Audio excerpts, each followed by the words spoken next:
우리 농촌을 지키는 청년 농부들을 만나볼 시간입니다. 농림축산식품부에 따르면 2021년 30대 이하 청년 귀농인들이 전년 대비 11.1% 증가했다고 하는데요. 요즘 농촌은 청년 농부들에게 새로운 희망의 땅이 되고 있습니다. 필리핀에서의 연구원 생활에 이어 도시농업관리사로 일하며 농사와 땅의 중요성을 깨달았다는 청년 농부 김기현 씨. 전북 김제시의 임대형 스마트팜에서 연간 2억 원의 소득을 올리고 있는 청년 농부 김기현 씨가 일구는 꿈을 전해드립니다.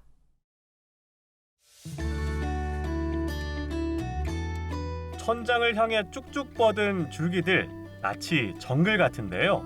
무성한 줄기에 달린 건 토마토입니다. 4,000제곱미터 규모의 농장에서 토마토를 재배하는 청년 농부 김기현 씨. 스마트팜 시설로 재배하기 때문에 1년 내내 수확이 가능합니다. 환경제어는 전반적으로 전부 다 ICT 기술이 적용돼가지고요. 제가 조절을 하지 않더라도 혼자서 측창, 천창이 열리면서 온도, 습도 제어가 다 가능합니다. 물까지 주는 것도 전부 다 자동으로 되고 있습니다. 귀농 4년 차인 김기현 씨. 처음 귀농에선 감자 농사를 지었다는데요. 고된 노동과 달리 수확의 기쁨을 누리기가 힘들었다고 합니다. 제가 처음에 노지 농사를 지으면서 이 날씨의 영향을 너무 많이 받게 되더라고요. 그러다 보니까 제가 아무리 농업 기술을 가지고 있다고 하더라도 항상 운의 7이고 그다음에 기술이 3인 운칠 기삼의 농업을 하게 되더라고요. 근데 그게 너무 불만족스럽고 하다 보니까 이 데이터 농업에 관심을 갖게 됐고 결국엔 이제 스마트팜 교육을 찾아가지고 여기 스마트팜 청년창업보육센터에서 교육을 받고 지금 임대팜에 입주를 하게 됐습니다. 청년 농부들은 영농 시작 단계에서 경영 자금과 농지 확보 어려움을 겪는데요. 김기현 씨는 전북 김제 스마트팜 혁신밸리 교육에 참여, 3년 동안 이 농장을 임대할 수 있었습니다. 스마트팜 청년창업 보육 사업은 기본적으로 스마트팜에 대한 전반적인 이해도를 높이기 위해서 교육 실습, 이론 실습, 경영 실습 등을 통해서 스마트팜 전문 경영인으로 성장할 수 있게 만들어줍니다. 스마트팜은 결국에는 환경 제어 기술인데 그거는 결국 데이터를 기반으로 한 의사결정이 필요하거든요. 그러면 온실에서 나오는 모든 데이터들을 주고받고 그거에 대한 컨설팅 의사결정에 반영이 돼야 되거든요.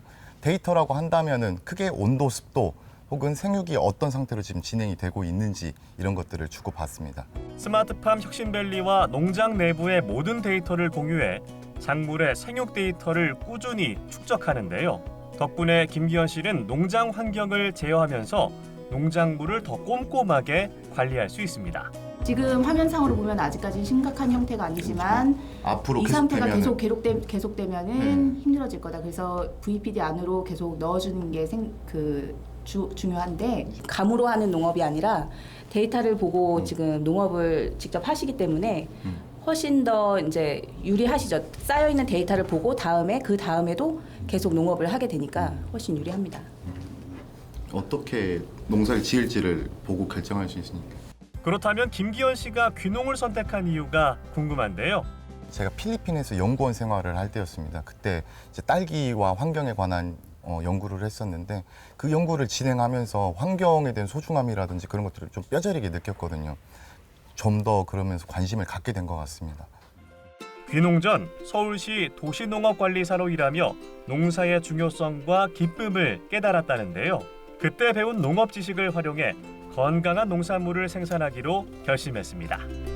쏟아지는 물량이 1년에 거의 100톤을 넘어가기 때문에 전부 다 제가 개인 판매로는 할 수가 없고요. 그럼 먼저 시장에다 내보내고 그 다음에 개인 거래를 하고 있고요. 그 다음에 인터넷으로 또 SNS 판매 그리고 위탁 판매라고 해서 제 물건을 또 떼서 팔아주시는 분들이 있거든요. 그분들에게 또 주기도 하고요. 매출은 현재 한 1년에 한 2억 정도가 나오고 있고요. 근데 이제 가격이 좋아진다고 하면 2억 5천, 3억까지도 충분히 바라볼 수 있지 않을까 생각합니다. 토마토 줄기는 10m 이상 자라는데요. 그래서 줄기가 자랄 때마다 새로 묶어줘야 합니다. 나무가 쓰러지지 말라고 작업을 해주고. 늘 긍정적인 김기현 씨도 힘들 때가 있을까요? 일도 힘들긴 한데 사실 일보다도 더 힘든 거는 제 계획과 틀어졌을 때입니다. 물론 환경에 의해서 틀어질 수도 있지만은 제 관리 미숙이라든지 그런 걸로 나무가 아프다거나 아니면 생산량이 줄어든다거나 했을 때 그게 가장 힘든 것 같습니다. 그리고 쉬는 날 없다는 거. 네, 이건 추가해야 돼요. 쉬는 날 없습니다. 농사는 혼자 지을 수 없다는 김기현 씨. 그래서 지역 주민들과 돈독한 관계를 유지하고 있다는데요. 농사를 짓다가 막히면 마을 주민들에게 찾아가 도움을 요청하고 있습니다. 지역 주민분들 총 3분을 고용을 해가지고 함께하고 있습니다. 왜냐하면 사실 이 시스템이나 이 시설들이 국민의 세금으로 지어졌거든요. 그러면 저희들은 그 혜택을 그만큼 보고 있는데 지역 사회에 어떤 환원을 할 수 있을까를 고민하던 중에 그러면은 그분들을 지역 주민분들을 고용을 해야 되겠다 이렇게 생각을 해가지고 같이 함께하고 있습니다. 김기현 씨는 농촌이야말로 기회의 땅이라고 말합니다.